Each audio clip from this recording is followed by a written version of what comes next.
Product not yet rated. For a long time we've been able to make buildings that look good. We've been able to make cars that look very real. The level of realism goes up and up and up. With previous kind of technologies that you'd use, like facial motion capture, we didn't really ever feel that we could pull that off. You could never really tell whether someone was lying or not. With this technology, what you see is what you get. I'm always happy to help the LAPD.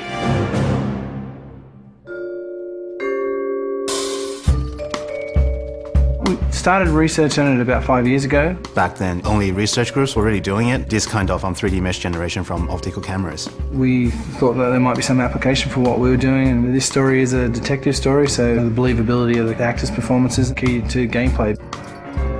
That's one of the key strengths of our system. We can actually see all the subtle features that animation traditional ones just can't do.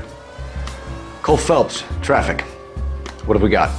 It's really acting a scene in two parts. The motion capture and then the motion scanning.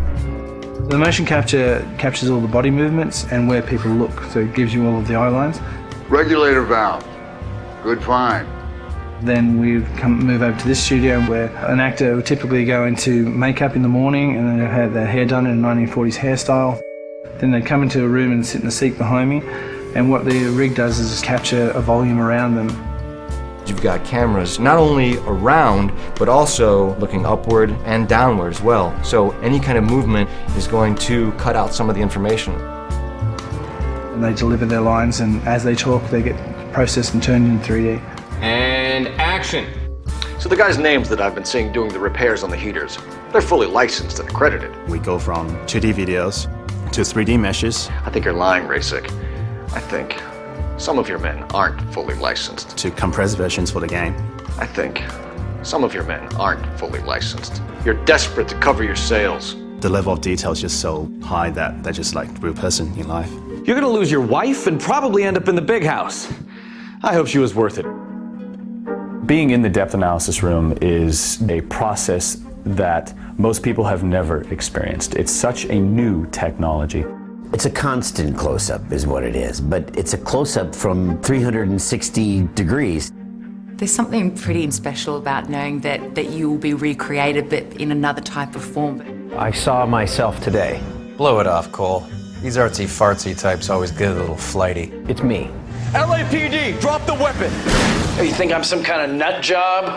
What proof have you got?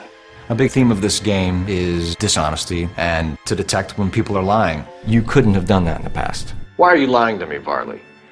The better you are at reading people, the more things it'll reveal, and the story goes different ways if you do that. The only way you're going to get rid of me is to give me an answer. You're out of your depth here, detective, and you're asking the wrong questions of the wrong people. Having this realism really helps. You're literally talking to that person and then seeing how they behave by asking questions. Why did you kill Mrs. Terrellson? I have no recollection of the people I have killed. So what if I took a look around that car? You can't be accusing me of nothing. You've got the wrong guy.